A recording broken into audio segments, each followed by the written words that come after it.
suficiente para isso e está gravando agora. Vamos orar. Vamos começar a aula desta noite orando.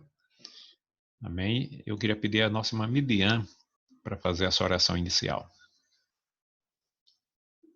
Pai, nós te louvamos, nós te bendizemos, Senhor, pelo privilégio, Senhor, que temos de entrar na tua presença, abrir o nosso coração diante de ti. Pai, reconhecendo, Senhor, a tua santidade, a tua soberania sobre as nossas vidas. Pai, neste momento, queremos que o teu Espírito Santo, Pai, possa conduzir-nos, ó Deus, neste momento de aprendizado. Queremos, Pai, verdadeiramente que os nossos corações, as nossas mentes estejam abertos, Senhor, para aprendermos mais da tua palavra, para aprendermos mais a aplicar, Senhor, com sinceridade, com honestidade a tua palavra. Pai, oramos, Pai, pelos teus filhos que estão neste momento nesta sala de aula, mesmo remota, mas tu sabes aqueles que estão ausentes com problemas de saúde, que tu possas, Pai, com tua mão santa e poderosa, estar agindo, restaurando, Senhor, os teus filhos que necessitam de uma palavra tua de cura. Pai, oramos pelo professor, que tu possa, Pai, através do teu Espírito, guiar-nos, Pai, neste momento, Pai, de aula. Ajuda-nos, Espírito Santo, em nome de Jesus. Amém.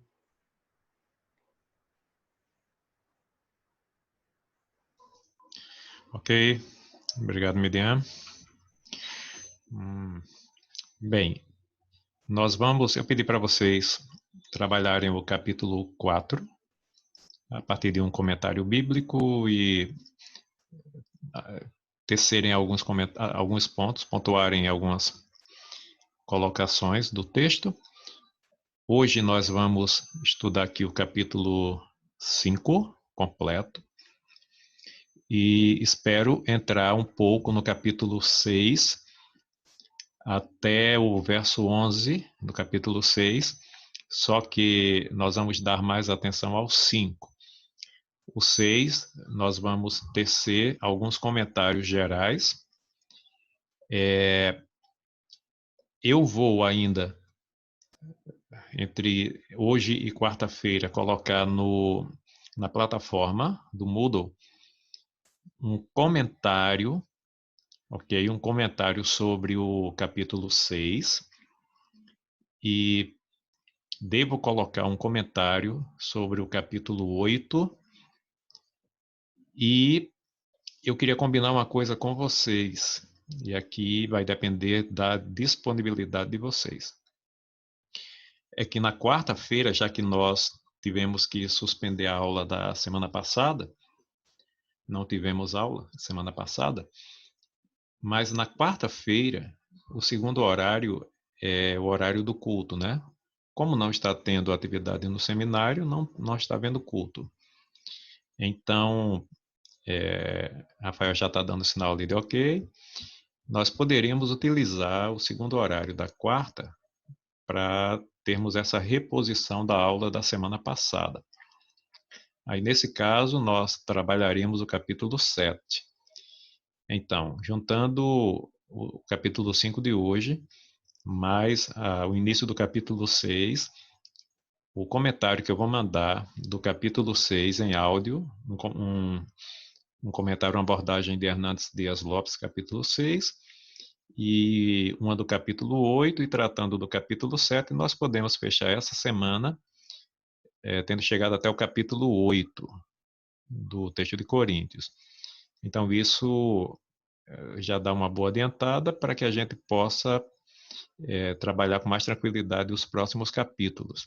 Então, eu queria saber isso, se existe disponibilidade de tempo para vocês para termos essa aula de reposição na quarta-feira, no segundo horário. Eu acho que o ok de Rafael já foi uma sinalização positiva, né, com relação a isso. Ok, queria ouvir. Carlos pode, ele já botou um ok virtual ali. Professor, tranquilo para mim. Agora, eu estou com alguma dificuldade de acessar a plataforma lá para baixar os arquivos que o senhor está enviando. Depois, se o senhor puder, lá no e-mail, me dar uma orientação para a gente não perder tempo aqui, eu lhe agradeceria. Sim, eu dou essa orientação, tá certo? Ok, João, pode então. Eu vou fazer o Midian, pode possível. ser? Posso, professor? Fazer o Certo. Tranquilo. possível, professor. Nas quarta-feiras a gente está fazendo a transmissão dos cultos aqui, Aham, mas é fazer o possível para a gente fazer o acompanhamento dessa aula também. certo. Ok, Ricardo. Davidson. Luciano, Rubem, ok. ok, ok. Rubem, ok. Bom, então nós já temos uma maioria. Vamos deixar marcado para quarta-feira. Eu tenho aula com a turma Teologia 3 no primeiro horário e o segundo eu fico com vocês para fazermos essa reposição. Então eu vou só explicar de novo e aí a gente já passa para a aula. Hoje vemos o capítulo 5, damos uma entrada no capítulo 6, vemos de maneira geral até o verso 11. Envio um vídeo para vocês, coloco na plataforma um vídeo do capítulo 6 também, assim, para que seja melhor trabalhado. Envio um vídeo do capítulo 8 e vamos ter aula do capítulo 7 na quarta-feira. Dito isso, vamos passar aqui para os slides, então. Vamos começar.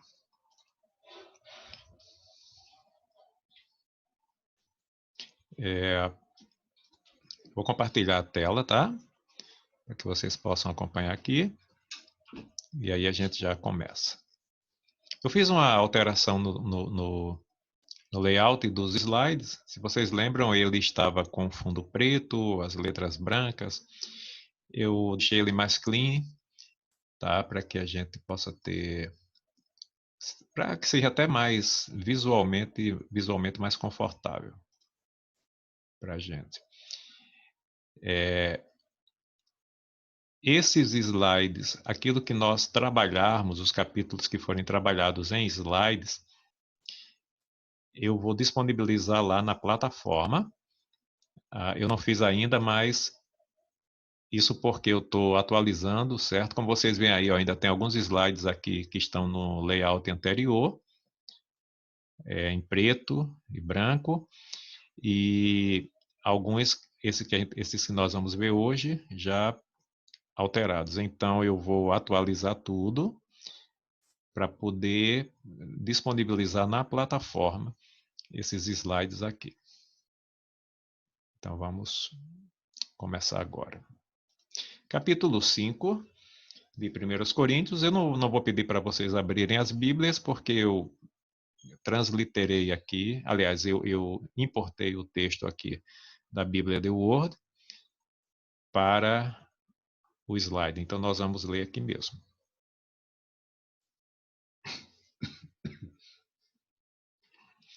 A divisão, portanto, dessa seção que compreende os capítulos 5 e 6, é essa que nós estamos vendo aí. Nós temos o início no capítulo 5. Todo capítulo trata de problemas morais na igreja de Corinto. Ok? Isso aí vai do capítulo 5, verso 1 até o capítulo 6, verso 20, e, portanto, é uma longa sessão em que Paulo está tratando de questões morais na igreja de Corinto. Temos 3 divisões básicas nesta sessão, sendo a primeira todo o capítulo 5, do verso 1 ao verso 13. E nessa subseção, Paulo trata do escândalo sexual que estava tendo lugar na igreja de Corinto. Depois, no capítulo 6, versos 1 a 11, Paulo passa a tratar de um outro problema, esse relativo a conflitos conflitos legais entre membros da igreja. Litígios legais, litígios entre irmãos. Isso está no capítulo 6, verso 1 a 11. E nesse mesmo capítulo, nos versos finais, 12 a 20, Paulo vai tratar da questão da fornicação. Então, são 2 pecados de ordem sexual e um pecado de ordem legal, ou seja, litígios entre irmãos que estavam sendo levados a público para uma abordagem de incrédulos, de infiéis. Nosso objetivo hoje à noite, portanto, é estudarmos de forma mais detalhada o capítulo 5, que trata do escândalo sexual que está acontecendo em Corinto, um escândalo muito específico e que estava trazendo muito desconforto para a comunidade e dando um péssimo testemunho para a cidade. E fazemos breves comentários, ou faremos breves comentários, no início do capítulo 6, verso 1 a 11, uma vez que isso vai ser também mais trabalhado no vídeo que eu vou enviar para vocês na plataforma. Vamos começar. O texto do capítulo 5, verso 1 a 3, é esse aí e diz assim: Geralmente se ouve que há entre vós fornicação, e fornicação tal, qual nem ainda entre os gentios. Como é haver quem abuse da mulher de seu pai? Estais inchados, e nem ao menos vos entristecestes, por não ter sido dentre vós tirado quem cometeu tal ação.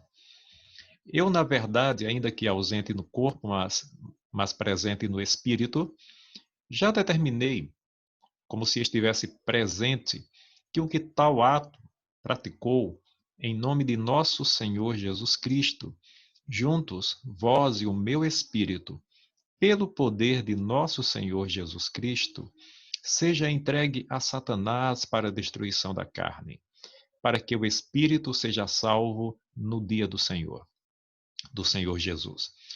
Não é boa a vossa jactância. Não sabeis que um pouco de fermento faz levedar toda a massa? Alimpai-vos, pois, do fermento velho, para que sejais uma nova massa, assim como estáis sem fermento. Porque Cristo, nossa Páscoa, foi sacrificado por nós, pelo que façamos festa, não com o fermento velho, nem com o fermento da maldade e da malícia, mas com os asmos da sinceridade e da verdade.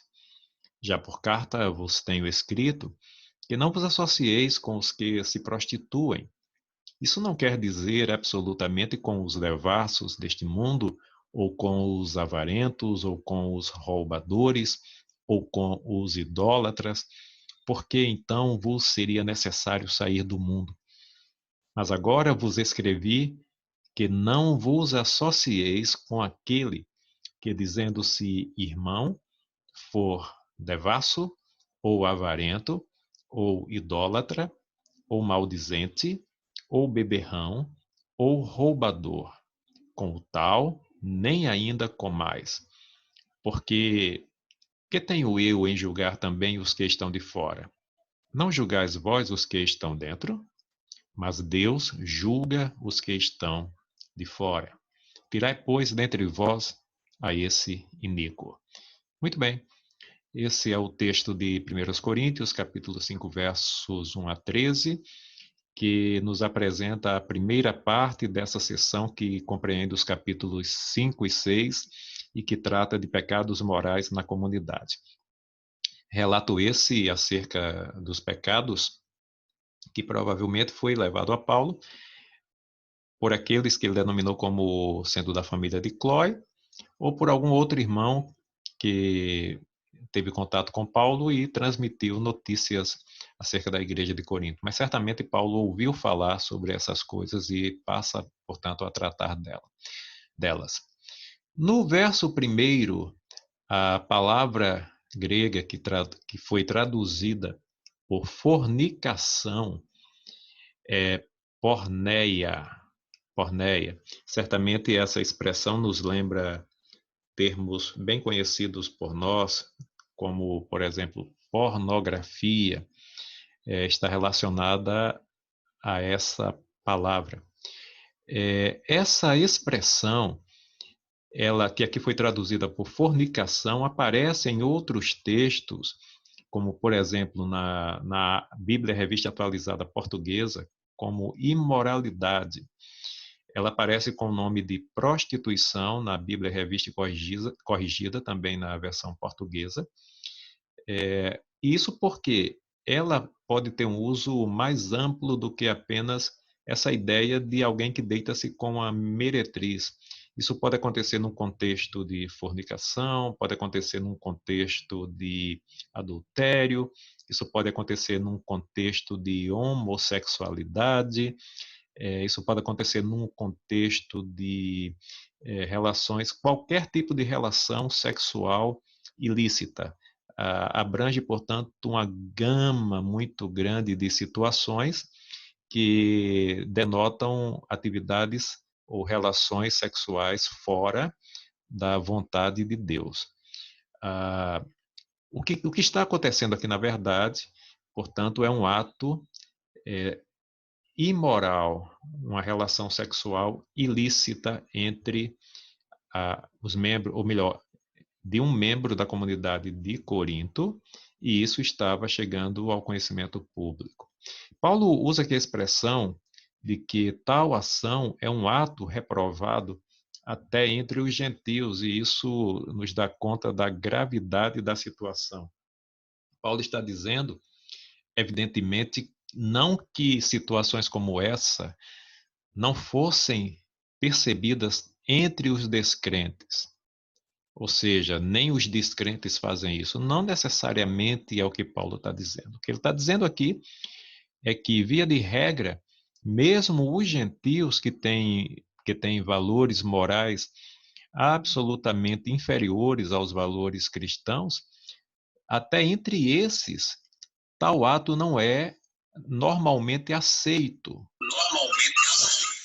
É um ato reprovado até entre os gentios. Evidentemente que existem aqueles dentre os gentios que estão susceptíveis ao cometimento de coisas absurdas, inclusive coisas como essa. Mas, em linhas gerais, Paulo deixa claro que isso não é algo convencional. Mesmo numa sociedade tão libertina como era aquela de Corinto, coisas assim não se viam com frequência. Existiam os bacanais no templo, a prostituição cultica, o adultério, a fornicação, tudo isso era percebido, mas tal ato específico normalmente era reprovado até mesmo dentre aqueles que não faziam parte da comunidade cristã. E o que é que ele, acerca do que ele está falando? Ele diz, como é haver quem possua a mulher de seu pai? A mulher de seu pai. Temos aqui duas possibilidades.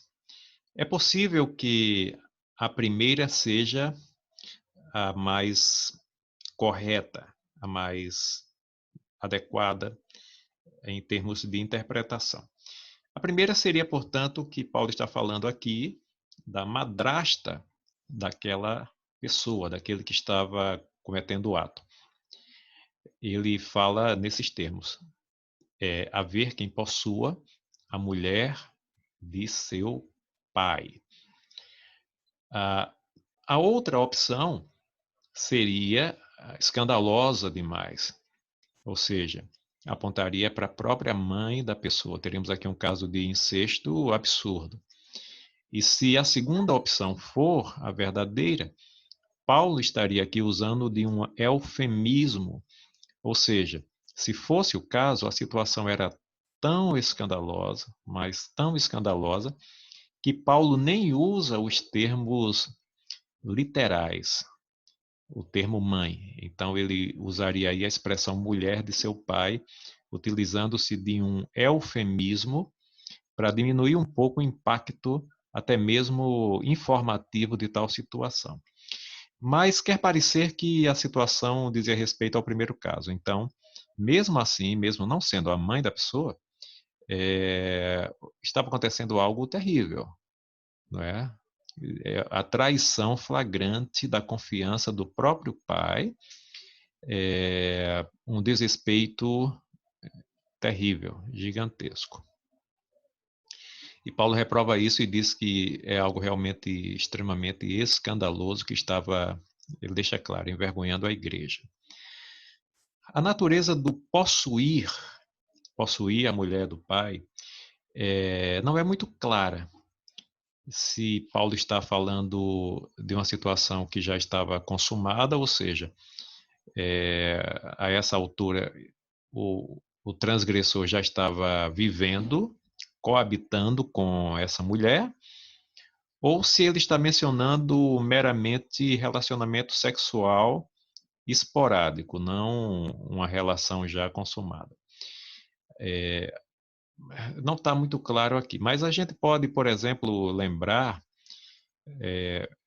de uma situação, aquela de Herodes com Herodias, em que Herodes já estava praticamente vivendo com Herodias e foi denunciado por João como cometendo um ato ilegal, em adultério. Apesar da mulher já ter saído da casa do outro marido, já está vivendo com Herodes, o seu cunhado, né? João denuncia esse pecado e ele acaba sendo morto por conta disso. Então, não há muita certeza aqui do que Paulo está falando. De qualquer maneira, trata-se de uma relação sexual escandalosa e que precisava ser tratada. De qualquer maneira, é certo que tratava-se de uma união ilícita. A palavra que Paulo usa aqui, até mesmo como uma forma de reprovação, ou seja, aquilo que eles deveriam estar fazendo e não estavam fazendo, é a palavra epentessate. Ou seja, a tradução desse termo aqui, que é lamentar, no verso 2, denota uma situação que beiraria um velório, ou deveria pelo menos denotar isso. Esse termo ele é empregado com relação ao tipo de ato que se faz diante da morte de alguém querido. Ou seja, é lamentar como quem perdeu alguém querido. Ele usa aqui lamentar ou prantear, né? Na versão portuguesa, revista atualizada, que seria: e nem ao menos pranteastes para que fosse tirado do vosso meio quem praticou esse mal. Então, se ele usa essa palavra intencionalmente, tirada desse repertório, desse contexto de um velório, de um momento de extremo sofrimento pela perda de alguém, é como se ele estivesse dizendo que a igreja deveria estar lamentando aquele acontecimento como quem lamenta por alguém que morreu. Ou seja, isso aponta para a gravidade daquele pecado. Deveria ser algo que estivesse mexendo profundamente com eles a ponto de fazê-los lamentar como quem lamenta pela perda de alguém querida, de alguém querido, né? Ao contrário disso, aqueles irmãos estavam absolutamente indiferentes com essa situação. Por isso, a abordagem tão incisiva do apóstolo Paulo. Eles estavam agindo de forma absolutamente oposta à maneira como deveriam agir.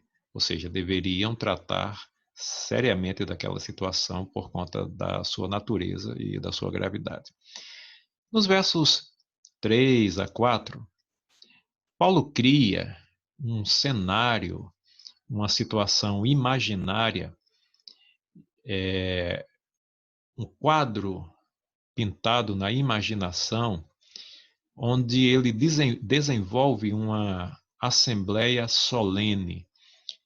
Nessa assembleia, ele seria o presidente, e essa assembleia que julgaria aquele caso, contaria com a participação dos coríntios, isso no poder de Jesus, para o estabelecimento de uma sentença ao transgressor. O texto diz assim: eu, na verdade, ainda que ausente no corpo, mas presente no espírito, já julguei como se estivesse presente aquele que cometeu este ultraje. Em nome de nosso Senhor Jesus Cristo, nosso Senhor Jesus, congregados vós e o meu espírito, pelo poder de nosso Senhor Jesus, seja entregue a Satanás para a destruição da carne, para que o espírito seja salvo no dia do Senhor. Esse texto poderia ser realinhado para que tenhamos uma melhor compreensão na seguinte ordem. Essa ordem, principalmente aí, versos 4 e 5, seria uma ordem muito adequada para que a gente entendesse realmente de forma mais simples essa situação aqui. Não uma situação hipotética. Paulo não está colocando aqui como ele poderia chegar a uma decisão dessa. Não, ele tomou a decisão. Agora, a situação imaginária aqui essa assembleia, ela não aconteceu fisicamente. Paulo não estava com eles não estavam fisicamente em um local de julgamento, mas Paulo cria essa situação imaginária, porém a sentença é literal e todas essas expressões revelam a autenticidade, ou seja, a quiescência da comunidade de Corinto, julgamento do apóstolo Paulo e a presença legitimadora do poder de Jesus. Então ficaria mais ou menos assim: congregados vós e o meu espírito, com o poder de Jesus, decretamos, em nome de nosso Senhor Jesus, que o transgressor seja entregue a Satanás para a destruição da carne, para que o espírito seja salvo no dia do Senhor Jesus. Então, Paulo estabelece uma sentença. A expressão do verso 5, seja entregue a Satanás, pode significar excomunhão. Nós temos, por exemplo, aí, que daria um suporte a isso, os versos 2, versos 7, verso 13, e pode significar isso, excomunhão, ele ser excluído da comunidade de Corinto, seria uma decisão extrema diante de uma situação extrema. O propósito disso seria a destruição da carne, o que pode significar uma enfermidade, como acontece, por exemplo, em 1 Coríntios, capítulo 11, verso 30, naquela situação da ceia, aonde Paulo deixa claro que se houvesse uma ação antecipatória por parte daqueles que estavam cometendo aquele tipo de pecado que está em 1 Coríntios 11, uma ação no sentido de se arrependerem, de se julgarem, se arrependerem e abandonarem o pecado, então eles não teriam que passar por uma situação de julgamento de Deus. Como eles não estavam fazendo aquilo, Deus estava agindo. E isso muitas vezes representava enfermidade da parte de alguns e até mesmo a morte de outros. Isso porque eles não agiram de forma a se julgar, ou melhor, julgarem as suas próprias ações e se arrependerem. Então, isso fez com que eles chegassem a se colocar numa condição de serem julgados por Deus. Vocês devem lembrar muito bem dessas expressões de Paulo, né? Se nós nos julgássemos a nós mesmos, não seríamos julgados pelo Senhor. Mas quando somos julgados, somos disciplinados pelo Senhor para não sermos condenados com o mundo. Acerca de tal situação, Paulo diz também: por isso há entre vós muitos fracos e doentes e muitos que dormem. Então, essa situação aqui pode ser alguma coisa assim: um julgamento, uma excomunhão e uma ação que visasse, por um ato até de misericórdia, a salvação da alma daquela pessoa. Ou seja, que ele não se perdesse por tal ofensa praticada e tivesse sua alma salva no dia do Senhor. Ô, professor, Diga, Rafael. essa, esse slide anterior, Só uma seria, coisa, Rafael, você poderia falar um pouquinho mais alto, por gentileza? pronto, esse slide anterior, ele poderia, de repente, exemplificado numa situação atual nossa, né, do nosso tempo presente, de que forma, por exemplo? Porque eu fico confuso e ao mesmo tempo receoso, porque assim a ordem mais provável está aí, né? Congregados, vós e o meu espírito, com o poder de Jesus, decretamos, né? E aí tem a questão da excomunhão e o significado de uma enfermidade, por exemplo. Em uma situação, um exemplo prático, né? Numa aplicação bem prática para o nosso tempo presente, como que o senhor poderia descrever para nós hoje? Paulo está falando de disciplina na igreja. E disciplina que, nesse caso, chegaria ao seu grau máximo. Então, se ele está realmente aqui falando de excomunhão, veja, isso pode significar, né? Seria uma conclusão razoável.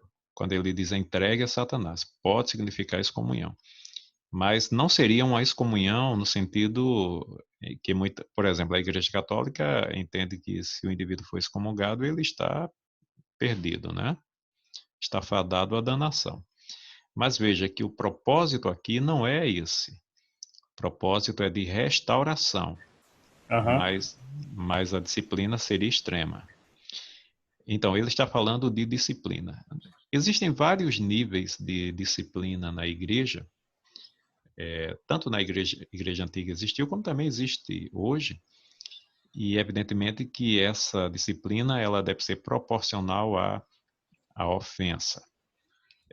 Geralmente se requer que haja um julgamento muito razoável, muito equilibrado, para que não se cometa nenhum tipo de injustiça. Mas ele está falando de disciplina. Qual o propósito da disciplina? Sempre é o propósito de restauração. A disciplina visa restaurar.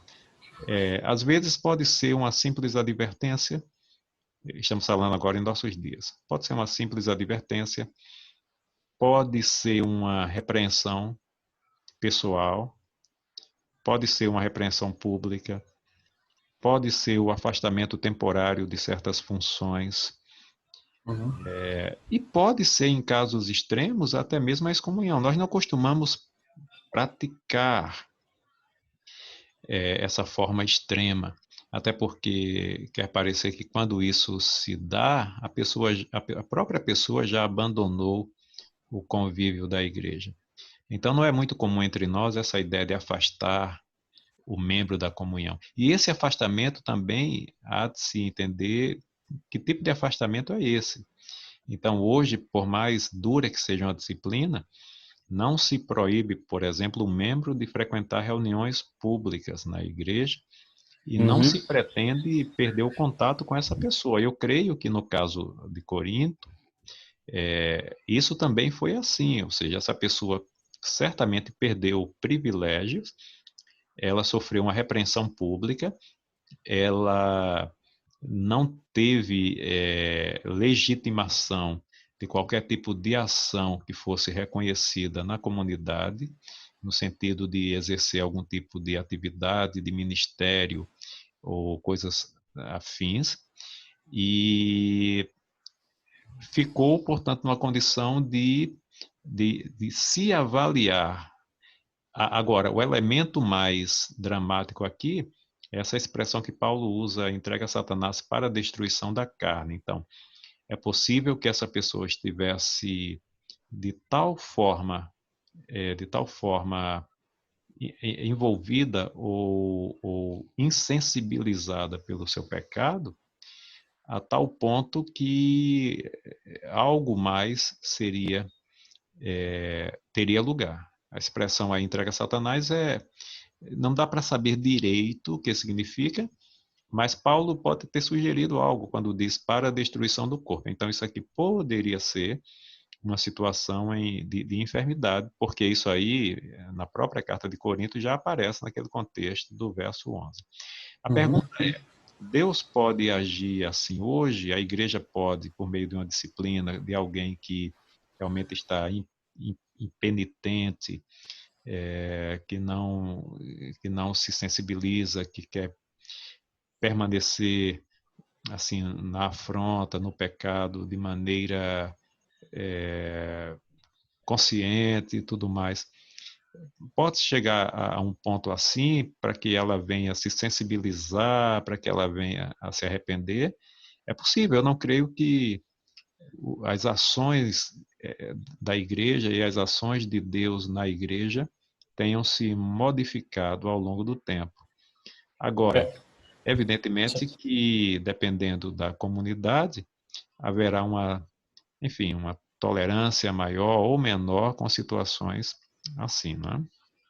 É porque eu perguntei também, porque eu conheço o caso de um pastor, né, da igreja local, que ele teve um envolvimento com um rapaz, chegou ao conhecimento do conselho da igreja, né, e o conselho da igreja verificou que na rede social do então rapaz havia uma foto lá, e eles testificaram como aquilo sendo fato válido, e eles simplesmente removeram o pastor local da igreja. O conselho da igreja retirou o pastor, e o pastor ele deixou de pertencer ao corpo pastoral da igreja e da própria igreja.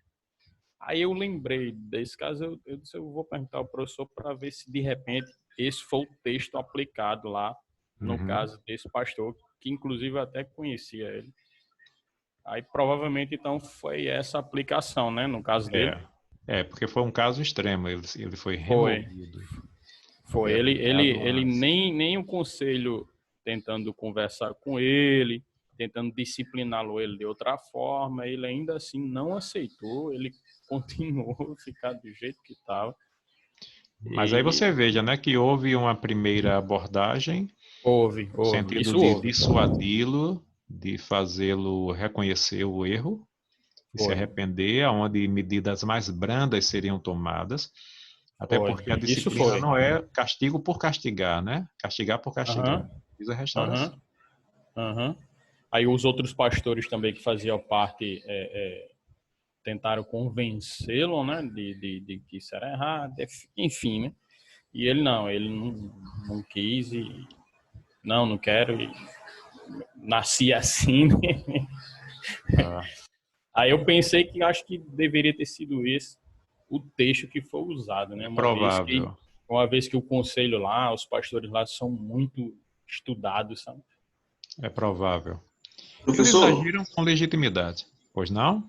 Professor, se não me falha a memória, eu não sei se o senhor pode tirar também, lá em 2 Coríntios, eu não sei, parece que esse indivíduo ele é reinserido na comunidade, dá a entender isso em alguma passagem? Não está muito certo ali, Rubem, que naquele texto de 2 Coríntios trata-se da mesma pessoa, mas é possível que seja. Possivelmente, né? É possível. Né? Tá. Paulo fala que deveriam fazer isso para que o tal não fosse consumido por extrema tristeza. Ali também é um caso de disciplina. Se diz respeito a este aqui, nós não temos como saber ao certo, mas é possível que seja. É possível. Ok. Muito bem. Vamos seguir então.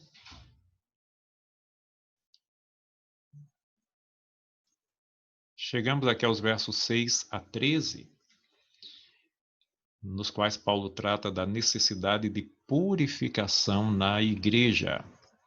Purificação na igreja. Aqui ele identifica o orgulho conceitual dos coríntios como responsável pelo relativismo moral vigente entre eles. No ponto em que eles estavam julgando aquela situação a partir de certos postulados muito muito pessoais, muito subjetivos, provavelmente justificando tal conduta dentro daquele mesmo escopo da sabedoria que era tão cara para eles, ou seja, julgando sobre certos padrões mundanos que acabavam por legitimar tal ação, pelo menos no ponto da tolerância. Ou seja, a sua tolerância estava como que legitimando uma conduta que deveria ser tratada a partir de uma abordagem cristã, a partir de valores cristãos. Mas eles estavam se baseando em outros fundamentos para tolerar aquela situação. E isso levava a um relativismo moral na comunidade de Corinto, ou seja, nós podemos tolerar determinados comportamentos porque, enfim, e sempre achava-se uma justificativa para isso. É relativismo moral, é relativizar aspectos morais que são norteados, né, pelas escrituras, mas que no caso deles esses valores morais estavam sendo substituídos por outros valores mundanos. Isso aponta para a concessão... Pastor? Oi. Aproveitando a oportunidade da pergunta do Rafael aí agora há pouco, Sim. Eu entendo que essa questão aí, Paulo não... Pelo menos eu penso, se eu pode esclarecer agora se estiver errado, que Paulo estava ausente da igreja de Corinto, sim, certo? Sim. Ele tem conhecimento e ele age. Sim. Se a gente fosse tratar essa questão de agora, num caso semelhante a esse de Rafael, a punição também não deveria ser para a liderança que tinha conhecimento, porque eu acho que algum líder naquela igreja de Corinto teve conhecimento desse caso e não tomou providência. Daí vem a intervenção de Paulo para que eles não tolerem aquele tipo de pecado. Isso numa situação atual, onde a liderança tem conhecimento disso. A questão da disciplina não deveria ser aplicada para ambos, não, para o praticante dessa prática, do pecado em si, e no caso a liderança que é omissa em agir para sanar esse pecado, para combater esse pecado e disciplinar o pecador. Eu entendo, João, Gerry, né? A sua pergunta, ela é válida, ela é importante, mas se você observar bem, de certa forma, Paulo já, ao transmitir uma censura, uma flagrante censura, àquela liderança tolerante, isso em si já pode ser um ato de disciplina, uma disciplina mais branda. A gente sabe que existem vários níveis de disciplina que podem ser aplicados. A começar de uma simples censura pessoal ou pública, até um caso extremo, que é o da excomunhão, como nesse caso aqui. Então, Paulo, com relação aos líderes que não estavam agindo, ele transmite uma censura pública. Os termos que ele usa aqui são bastante duros. Porém, a eles, ele não destina um castigo mais severo como é aplicado ao transgressor.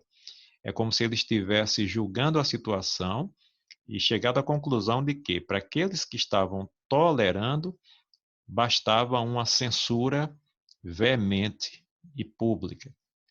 Para aquele que estava efetivamente cometendo o ato imoral, nesse caso, uma disciplina mais rígida para levá-lo ao arrependimento.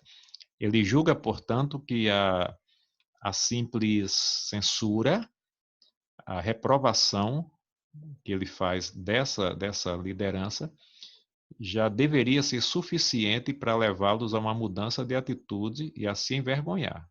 Inclusive, a expressão envergonhar, ele ele vai usar aqui, não é? Coisa que eles deveriam estar fazendo e não estavam fazendo. Mas sim,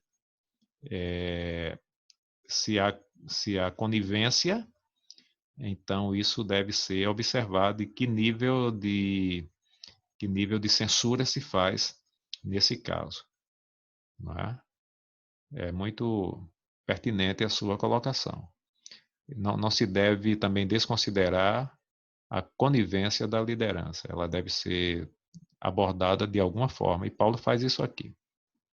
Ok? Paulo aponta aqui a concessão orgulhosa a casos isolados como aquele, um caso de imoralidade, como o cenário ideal para o alastramento do pecado da imoralidade em níveis imprevisíveis. Veja só, a situação é muito delicada.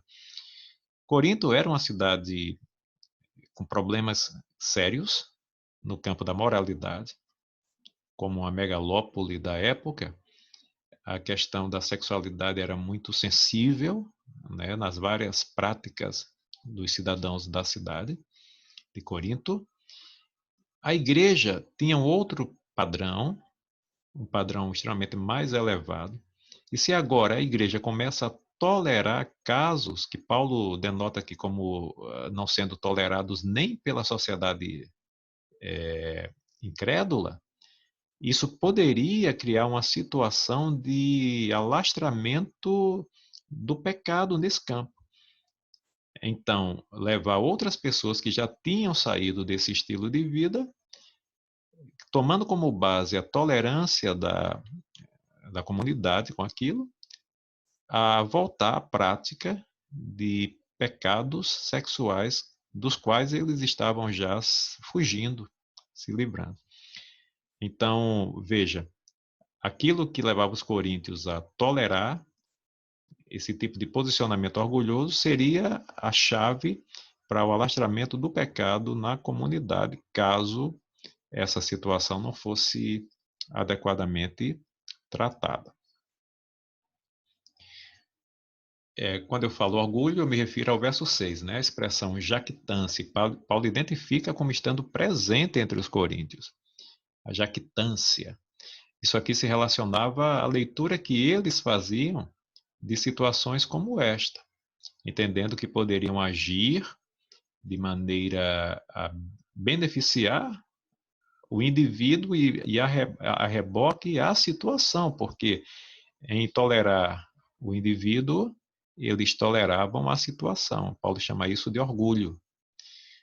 O fermento que também aparece no verso 6 denota o poder da influência negativa que aquela situação poderia causar. O pecado influencia. Vocês devem lembrar que, bom, penso eu que Pedro, mas eu posso estar enganado, e se eu estou enganado, por favor, me corrijam. Mas é uma situação em que é aconselhado a aqueles que veem alguém pecando, que essa pessoa com espírito de brandura corrija essa pessoa para afastá-la do pecado, mas com cuidado para ele próprio não ser seduzido. Não sei se Pedro ou João, me falha agora, mas para ele próprio não ser seduzido e não se deixar envolver pelo pecado. Por quê? Porque o pecado ele tem um poder persuasivo. E se você não se aproxima de uma situação na qual você vai orientar alguém, aconselhar alguém, se você não se aproxima revestido de cuidado, revestido de uma consciência que lhe dê conta de que aquela situação pode ser potencialmente perigosa, você mesmo pode ser envolvido por aquilo.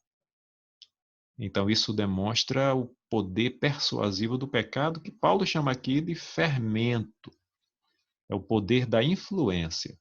da influência do pecado na vida das pessoas. O fermento velho, do verso 7, caracterizava-se nas práticas e ideais do estado anterior deles. Ou seja, Paulo manda que eles lancem fora o fermento velho. Se antes eles conviviam normalmente com práticas ilícitas, a situação agora é outra e eles devem reprová-las e lançar fora das suas rotinas tais práticas. E aí ele diz ainda no verso 7, para que sejais uma nova massa, assim como estáis sem fermento. Ou seja, eles precisavam atualizar práticas e ideais ao novo estado que era o deles.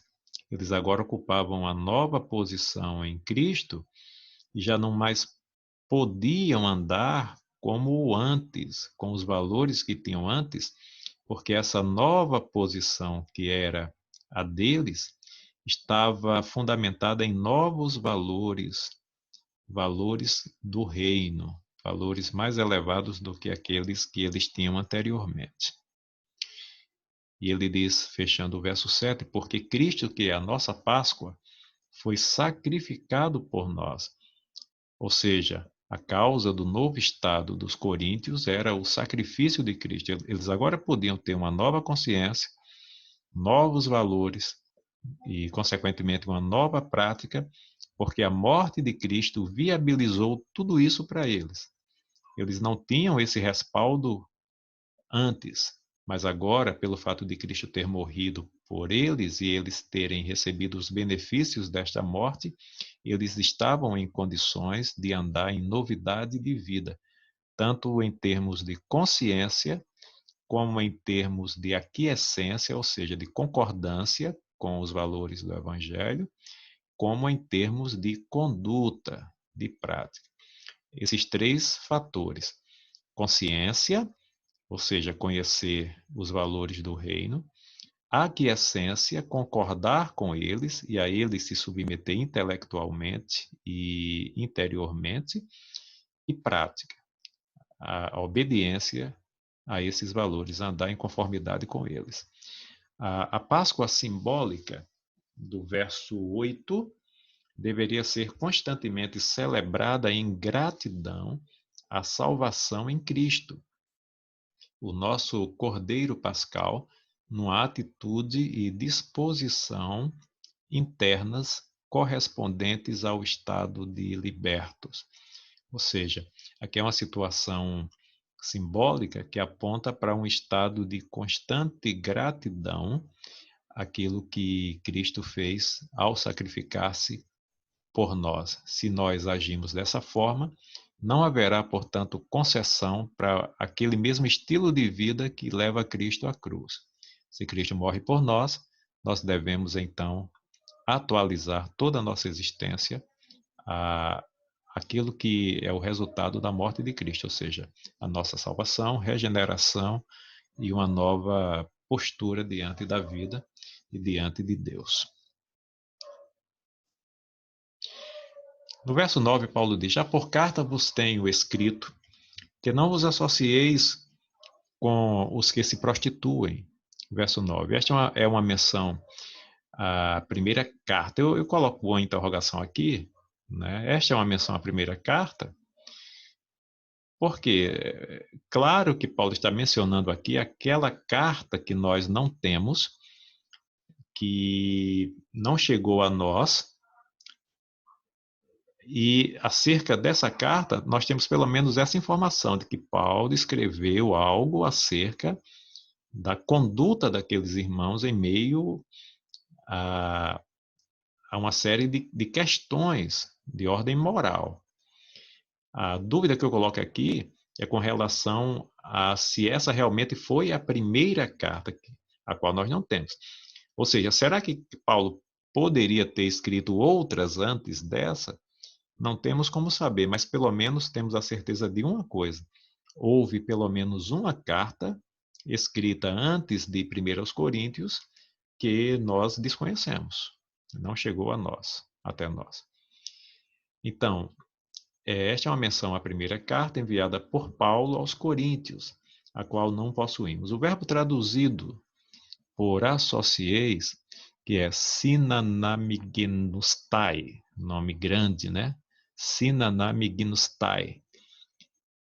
Ele tem o sentido de associar-se proximamente, estar junto, misturar-se. O sentido aqui é o de se relacionar proximamente, ignorando o pecado e tolerando-o. Ou seja, convivendo intimamente com o transgressor, sem nenhum tipo de censura, sem nenhum tipo de admoestação, ignorando totalmente aquela situação e dessa maneira só fortalecendo o pecado. Então é esse tipo de associação que Paulo proíbe aqui.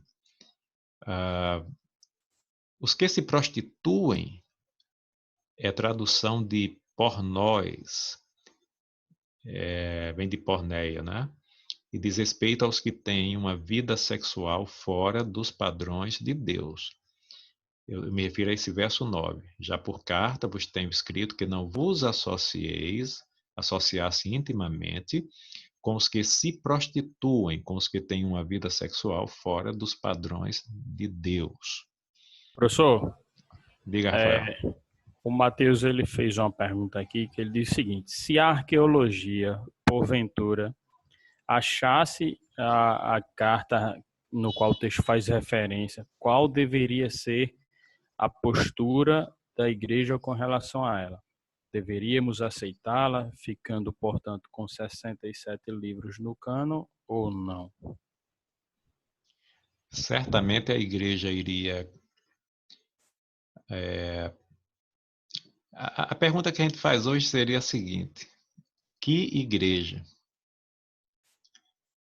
Ou seja, nós temos hoje uma igreja que, diferente daquela que compilou os 66 livros e chegaram à conclusão de sua oficialidade em termos canônicos, que era uma igreja que era tida como uma só.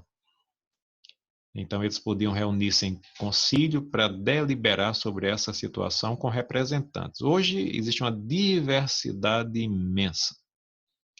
Mas, certamente, a igreja elegeria representantes, provavelmente aquelas... Isso é. Se nós tivéssemos... Se a nós esse texto chegasse. Imagine se esse texto chega inicialmente às mãos da Igreja Católica, então ela pode decidir por ela mesma, sem liberar o conteúdo desse texto, que estamos falando aí de um documento original. Claro, isso é uma situação hipotética, impossível de acontecer, porque esses originais não existem mais. Mas, hipoteticamente falando, se chega às mãos de qualquer outra instituição, ela pode simplesmente privar o resto do mundo desse material. Mas, hipoteticamente, chegando à mão do mundo evangélico, certamente se verificaria a legitimidade disso através de critérios científicos para tentar estabelecer a validade desse documento e a originalidade. Isso aí já seria um grande desafio inicial. E uma vez se constatando a originalidade, ou pelo menos o fato de que aquele documento, ainda que fosse de segunda, terceira ou quarta geração, era legitimamente uma epístola paulina, então certamente a igreja convocaria uma espécie de concílio com representantes das várias denominações reconhecidas para arbitrar sobre essa questão. Assim como foram as decisões acerca dos outros livros, baseando-se em diversos postulados pré-estabelecidos, né, como apostolicidade,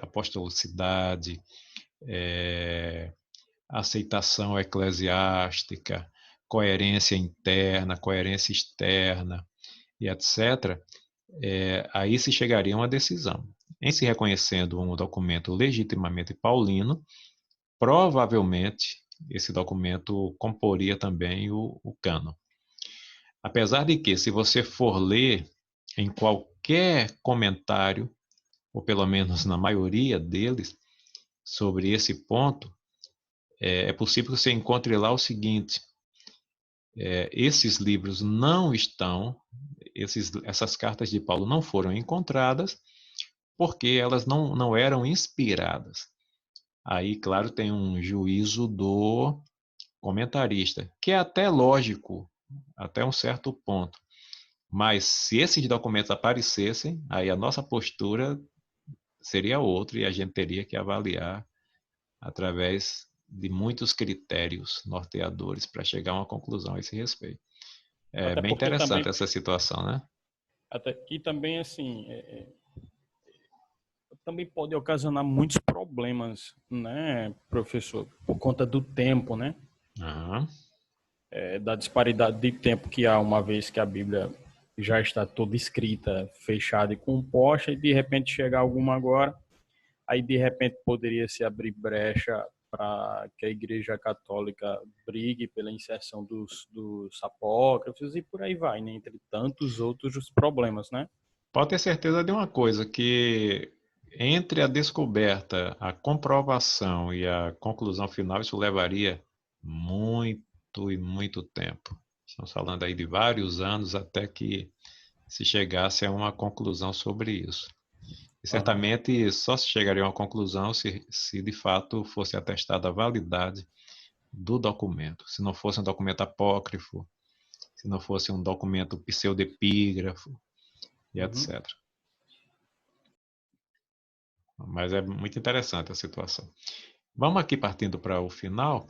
Versos 10 e 11 diz assim: isso não quer dizer absolutamente com a questão de unir-se, né, de associar-se com os devassos deste mundo, ou com os avarentos, ou com os roubadores, ou com os idólatras, porque então vos seria necessário sair do mundo.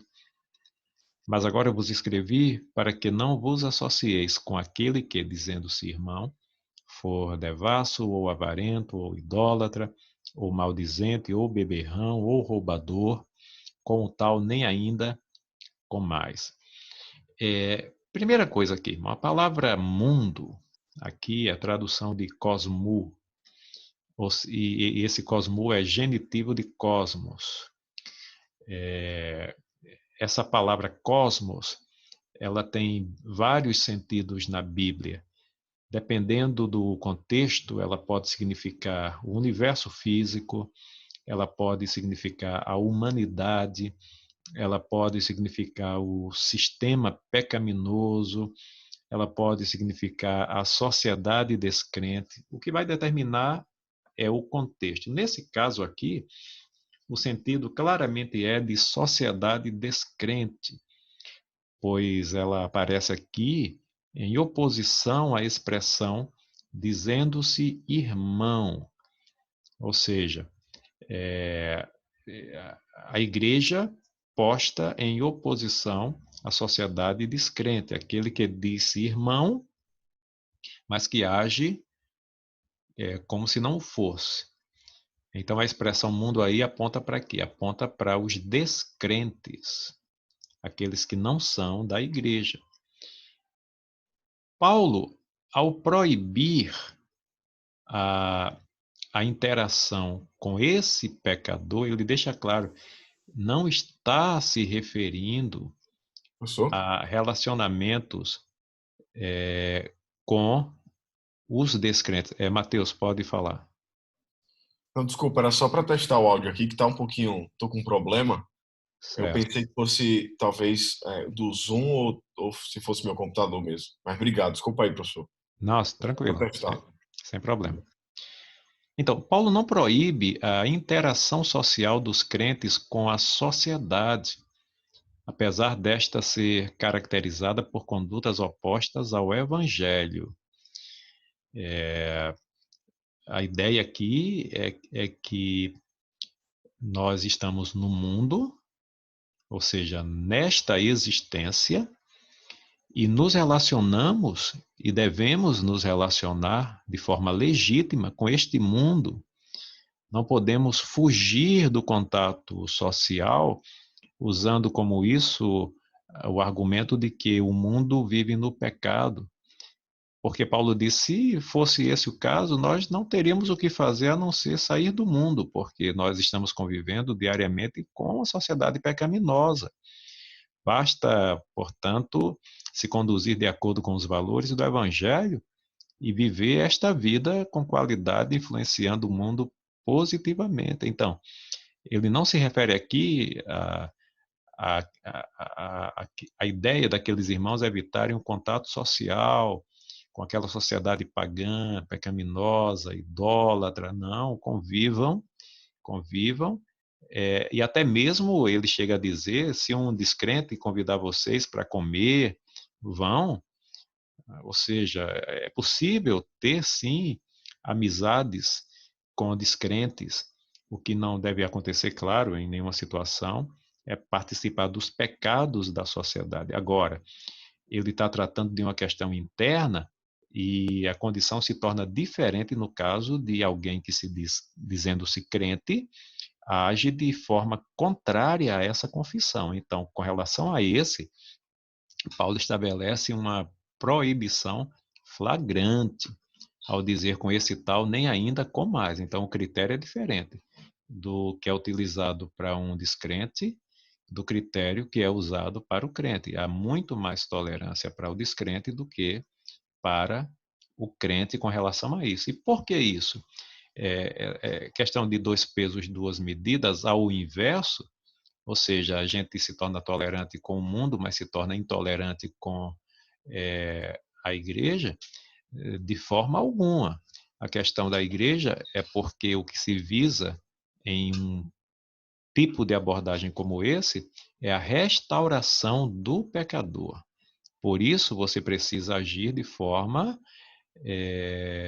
exemplar para que aquele pecador se arrependa, aquele irmão abandone o pecado. No caso da sociedade, você não tem muito o que fazer, porque sua censura, sua reprovação não vai mudar muita coisa na prática deles. A proibição, Pastor, portanto, é de associação com aqueles que negam o discurso pela prática, causando escândalos. Pois não? eu já ouvi muita Yeah. aplicação desse texto, digamos assim, na parte condenando você se associar até mesmo no trabalho, que você faz uma sociedade com descrente, entendeu? Em negócios, que não devem fazer nesse aspecto aí. Eles tomam como base esse texto aí de Paulo. Isso está certo? Não, o que Paulo está dizendo aqui nesse caso é ter um tipo de convivência íntima, sem nenhum tipo de censura, sem nenhum tipo de abordagem, sem nenhum tipo de admoestação, como se aquela situação fosse uma situação legítima, e, portanto, nada se faz, se convive, se, se comunga com a pessoa, está-se próximo, como que legitimando a ação, quando na verdade ela deveria ser abordada de outra forma. Então é como se Paulo dissesse, olha, se afastem dessa pessoa para que ela sinta que vocês estão censurando a prática delas, e isso vai levá-las a algum nível de reflexão. Então aí está falando... Basicamente seria se afaste do crente Raimundo, né, professor? Se afaste desse crente Raimundo. Você quer completar a rima, Rafael? Fica à vontade. Mas deixa eu completar para os irmãos que não sabem. De repente alguém não sabe, né? Eu acho que a maioria deve saber, mas de repente alguém não sabe. A ideia do crente Raimundo é aquela que aponta o crente que tem o pé na igreja e o pé no mundo, né? Crente Raimundo, pé na igreja, pé no mundo. Ok. E terminando aqui, ele diz, por que tenho eu em julgar também os que estão de fora? Não julgais vós os que estão dentro, mas Deus julga os que estão de fora. Tirai, pois, dentre vós a esse iníquo. O verso 12 aqui indica que que é inútil usar os padrões cristãos como condição para interações sociais no âmbito geral. Neste ponto, cabe a Deus julgar a sociedade descrente. Eu não posso querer aplicar os meus valores cristãos ao mundo ou usar isso como uma condição para os meus relacionamentos sociais. Porque senão, se eu fizer dessa forma, é como Paulo diz, eu vou ter que sair do mundo porque ninguém vai se encaixar. Ninguém vai atingir esses ideais. Então, eu não posso aplicar tal coisa. Eu não posso exigir que as pessoas se submetam aos valores aos quais eu estou submetido para poder ter interações sociais com ela. E nem posso estabelecer um juízo precipitado sobre essas pessoas, no sentido até mesmo de condenar de forma intolerante ou de forma incisiva as suas ações. Claro que isso não significa legitimar suas ações, mas o julgamento, quem deve fazer nesse caso é Deus. Nós não temos como arbitrar sobre o mundo neste momento. Alguém está usando aí o quadro branco, né? Fazendo desenhos no slide. Impressionante. Como você conseguiu fazer isso? Não sei quem foi. Então, eu não tenho como arbitrar sobre isso ou julgar o mundo. Haverá um momento em que a igreja vai julgar o mundo. Isso está no capítulo 6. Paulo usa isso, mas também não explica como vai ser.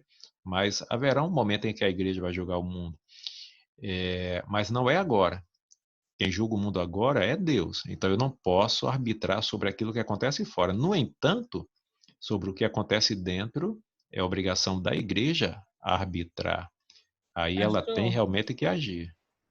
Pastor, então esse Oi. capítulo aí, Paulo só está tratando disciplina interna da igreja. Interna, disciplina interna. Então Isso. É totalmente interno, não tem aplicabilidade nada para fora. Só no âmbito da igreja. Só no âmbito, né, da congregação. Acerca do que está fora, Paulo diz, Deus, verso 13, Deus julga os que estão fora. Agora, com relação àquele caso, por exemplo, aquele caso de Corinto, que era um caso interno, Paulo diz, tirai, pois, dentre vós a esse iníquo. Está aqui mais uma indicação da ideia de excomunhão, né? Muito bem. A última frase aqui, a comunidade cristã deve a obediência à vontade de Deus. O mundo não se submete a essa vontade, portanto, Deus julga o mundo. Mas os crentes devem ter esse ambiente do julgamento interno. Bom, aqui seria o capítulo 6, acerca do qual eu disse que faria breves comentários, mas nós estouramos o tempo, vamos parar por aqui. E só lembrando aos irmãos, deixa eu sair aqui do compartilhamento para vê-los. Só lembrando aos irmãos que foram entrando durante a aula, que nós acertamos o seguinte. Hoje nós abordamos o capítulo 5 de Coríntios. Eu iria fazer um comentário sobre os versos 1 a 11 do capítulo 6, breve, objetivo, mas posso fazer isso rapidamente na próxima aula. De qualquer forma, vou colocar um vídeo na plataforma que trata do capítulo 6. Esse é um vídeo do YouTube, do reverendo Hernandes Dias Lopes. Ele tem uma série de exposições sobre Coríntios. Aqueles textos que nós não conseguirmos, em função do tempo, trabalhar aqui, nós podemos colocar alguns áudios, vídeos de autores reconhecidamente idôneos, que dê conta disso, tá? Então, eu vou colocar esse vídeo do capítulo 6. Na verdade, é mais um áudio, porque não tem imagens. Vou colocar um vídeo também do capítulo 8, ainda essa semana. E quarta-feira, segundo horário, né, a maioria aqui disse que poderia, então, quarta-feira, no segundo horário, nós teremos aula de reposição, uma vez que não tivemos aula na semana passada, do capítulo 7. Então, juntando esses vídeos do YouTube, mais essas duas aulas, a de hoje, capítulo 5, e a de quarta, segundo o horário, capítulo 7, e nós encerramos a semana tendo chegado até o capítulo 8. E assim a gente vai caminhando com um pouco mais de tranquilidade, em função do tempo que ainda nós temos. Tá bom? Eu queria, então, para finalizar, perguntar se alguém quer fazer um comentário, uma colocação final, e em seguida a gente faz a oração encerrando. Eu queria fazer uma pergunta que eu anotei aqui, né? Só que eu esperei o senhor continuar até terminar, que é sobre quando o senhor falou da persuasão do pecado. Aí eu fiquei curioso, basicamente seria tipo assim, por exemplo, né? Num caso hipotético, seria Joãozinho,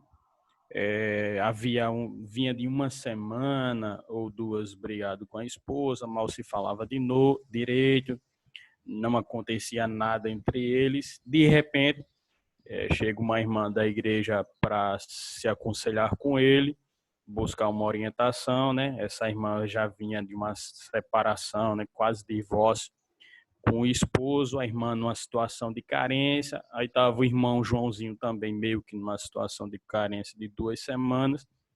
Aí, com relação ao cuidado, seria essa irmã que já vinha numa alta carência e o irmão Joãozinho que estava pastor, né, da igreja, que estava ali numa carência limitada, de repente ser persuadido por esse desejo pecaminoso contra essa imoralidade sexual do que Paulo estava tratando da igreja, seria mais ou menos isso, professor?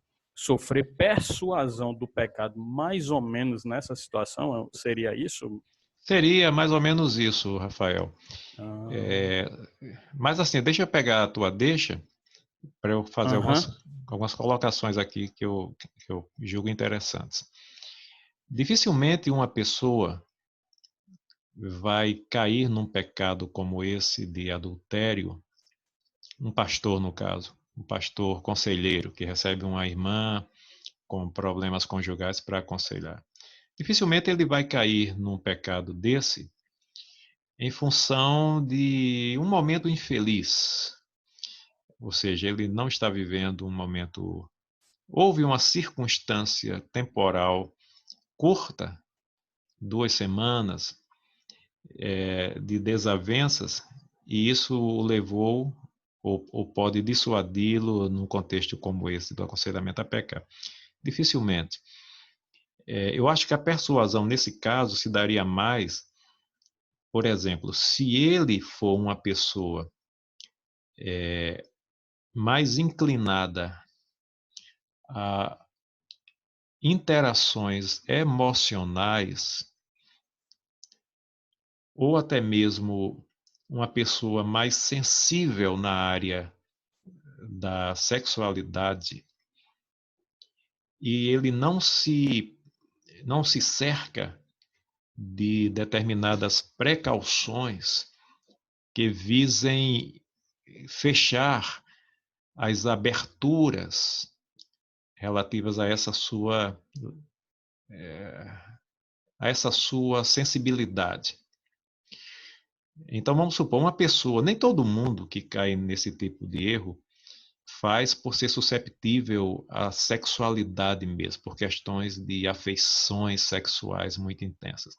Às vezes a pessoa é até controlada nisso, mas ela é emocionalmente mais inclinada para certas interações de cunho mesmo afetivo. Por exemplo, ela gosta de uma boa conversa, ela é sensível a situações alheias, ela gosta de ouvir as pessoas, ela se envolve emocionalmente com as pessoas. Então, chega uma situação dessa, de que ela vai se envolvendo sem tomar certas precauções, vai se percebendo útil, por sua vez, num dado momento, a outra pessoa começa também a gostar daquela situação, do convívio e tal. Então, se ela não toma um certo cuidado, aquela situação positiva começa a descambar, a inclinar-se para uma situação de envolvimento afetivo, que não seria necessariamente aí no caso um envolvimento físico, mas uma empatia maior, uma atenção maior, alguma coisa nesse sentido que poderia, aí sim, descambar para um relacionamento ilícito. Ou então, se ela é sexualmente sensível e começa a interagir com alguém que tem problemas consideráveis nesse campo e ali a pessoa se abre de certas coisas e essa outra pessoa que está ouvindo o pastor ou o conselheiro, ele não reconhece os seus próprios limites e não se reconhece no processo do aconselhamento, por exemplo, então isso poderia ser uma situação potencialmente perigosa, nesse caso. E aí seria algo assim. A situação lá, portanto, é a seguinte: você que vai admoestar alguém que está em pecado, tome cuidado para que o pecado dessa pessoa não lhe envolva de alguma forma. Então, é uma situação assim. Entendi. Mais alguém? Sou. Sim. Rubem. Eu queria fazer uma outra colocação, mas com relação à preocupação nos dias de hoje, de como a igreja tem se portado ante ao pecado de imoralidade na igreja, e até mesmo pelo que Jerry falou, né, sobre a acomodação da igreja em não punir o pecado, em não disciplinar o pecado. E isso tem se tornado muito comum no nosso meio, de o mundo ter adentrado dentro da igreja a ponto de a igreja não conseguir tirar de dentro dela o mundo, a imoralidade, a perversidade.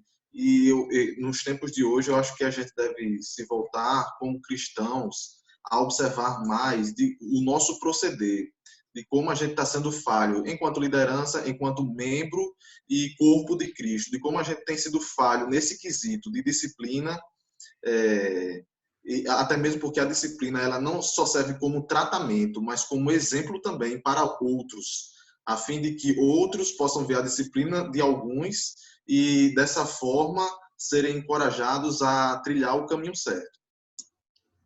Só Perfeito. uma colocação prática hoje. Ok, perfeito.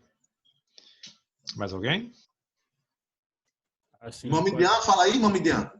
E quanto a isso, eu tenho uma lembrança, sabe, professor, de acho que uns 15, 16 anos atrás, que eu visitava muitas igrejas, né, já no começo da caminhada cristã, mais ou menos, e eu visitava muitas igrejas e eu gostava muito quando o pessoal do círculo de oração, que eu gostava muito do círculo de oração, né, dava oportunidade para a gente participar de alguma forma, e de diversas assembleias. Eu sou de uma igreja batista hoje, mas isso eu achava perfeitamente belo, né? Não sei se faz hoje, mas nas Assembleias de Deus por onde eu passei, né, ajudando os trabalhos e tudo, eu sempre via que, por exemplo, quando se tratava desse tipo de pecado que a gente está conversando aqui, estudando acerca de Coríntios, a disciplina lá era levada muito a sério.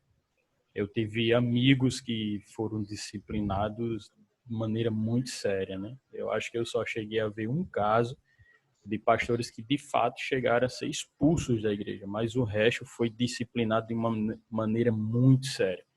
Eu não sei se hoje eles continuam assim, mas pelo menos há uns 16 anos, 17 anos atrás, eram assim, porque eu ainda tenho aqui na memória alguns casos, né, de alguns pastores da Assembleia de Deus, principalmente a missão, que eles levavam muito a risco essa questão da disciplina e do zelo pelo o santo, né? O que as Sagradas Escrituras abordam. Verdade. Realmente, Rafael, o zelo dos irmãos, né? Que tem uma afeição, isso é uma marca bem visível da igreja, uma afeição pela santidade e tal, é reconhecível e notável, né? Agora eu tenho uma dúvida, assim, não, é uma dúvida que o senhor pode até me colocando um pouquinho de lenha na fogueira, sobre a parte do versículo 12, não comeis, com estes não comeis. o senhor entende que realmente nós, como cristãos, vendo um povo que se levanta na igreja, homens ou mulheres, enfim, que se levanta na igreja, tendo esses tipos de comportamento com estes, quando Paulo diz não comeis, a gente deve realmente levar isso a sério, no quesito de realmente nem se achegar perto para literalmente não comer com ele, não sentar à mesa com ele, não procurar associar de todas as formas? Olha, o que estava vendo naquele contexto era uma total indiferença com relação a uma situação que precisava ser tratada. Eles deveriam ter tratado aquilo e não o fizeram. Então, Paulo usa um argumento muito duro sobre qual deveria ser a conduta diante do pecado, diante de pessoas. Agora, que tipo de pessoas? Pessoas que, dizendo-se irmão, for mundano. A gente não está falando aqui de alguém que caiu no pecado, de alguém que cometeu uma falha, de alguém que peca por fraqueza. A gente está falando aqui de alguém que é mundano. Ou seja, ele tem um discurso de crente, mas ele nega esse discurso por uma prática avessa. E ele faz isso de maneira muito tranquila e consciente. É diferente de um crente que a gente sabe que é crente mesmo e pecou. Com esse deve ser misericordioso, complacente, deve-se chegar junto. Agora, pessoas que notoriamente são, assim, mundanas e não querem nenhum tipo de conselho e não querem nenhum tipo de admoestação e não aceitam nenhum tipo de ajuda, de intervenção do outro, não estão abertas nem para conversar, aí Paulo diz, então vocês têm de fazer alguma coisa que deixe claro para essa pessoa que ela está errada. E aí, já que ela não aceita nenhum tipo de diálogo, ele propõe o rompimento de relações nesse sentido, não é deixar de falar totalmente, mas é deixar de agir intimamente como se nada tivesse acontecendo. Nesse sentido. Exatamente. Eu penso também do mesmo jeito, sabe, professor? Uhum. Claro, não a gente tem que seguir aqueles padrões de disciplina que Jesus coloca lá em Mateus, por exemplo, nos evangelhos, né? Sim. Sobre se teu irmão errar, vai ter com ele. Se pecou contra ti, chama mais uma testemunha, né? E depois chama mais 2 pessoas e aí ele será indesculpável. Tal. Aquele mesmo padrãozinho é o que a gente deve seguir. E Paulo, como a gente vê, seguiu também, porque até mesmo que ele diz em espírito, eu no espírito e vocês em reunião. Isso significa que isso já tinha sido levado em assembleia para a igreja, e aquele caso de imoralidade do rapaz, ou com a mãe, que a gente não sabe, ou com a madrasta, possivelmente. E esses casos eram levados em reunião, em assembleia, disciplinados e excomunhados em reunião. Né? Não é isso, professor? Isso. Em assembleia. O corpo que decide, não é por parte de um, mas é o corpo que decide expulsá-lo. Isso. Correto. E aí, sobre essas pessoas, a gente que continuam na igreja tendo esse tipo de comportamento, de que já foi exortado, de que já foi disciplinado, enfim, diversas maneiras, se a gente vê notoriamente, se a gente percebe notoriamente o caráter mundano desse tipo de pessoa, a gente deve realmente se apartar dessas pessoas. É exatamente isso, a fim de tratá-lo, né? Ok, claro, a gente sempre vai agir com misericórdia. Uhum. Mas o ponto que eu quero colocar aqui é que nem nesse tipo ele mesmo diz sobre o fermento ruim que leveda a massa toda, né? E essas pessoas são causadoras de grandes escândalos no meio da igreja, no meio da comunidade cristã, né? Não denominacional, mas no meio da comunidade cristã. E hoje nosso nome é bem defasado por conta de tais pessoas. E o que Paulo diz aqui é claro, é muito claro para os dias de hoje. Eu acho que a gente deve sim levar esse conselho a sério, né? Com certeza. Ok, irmãos. Chegamos assim ao final. Que Deus nos abençoe. Na quarta-feira, se Deus permitir, segundo horário, a gente se vê por aqui de novo, ok? Ok, professor.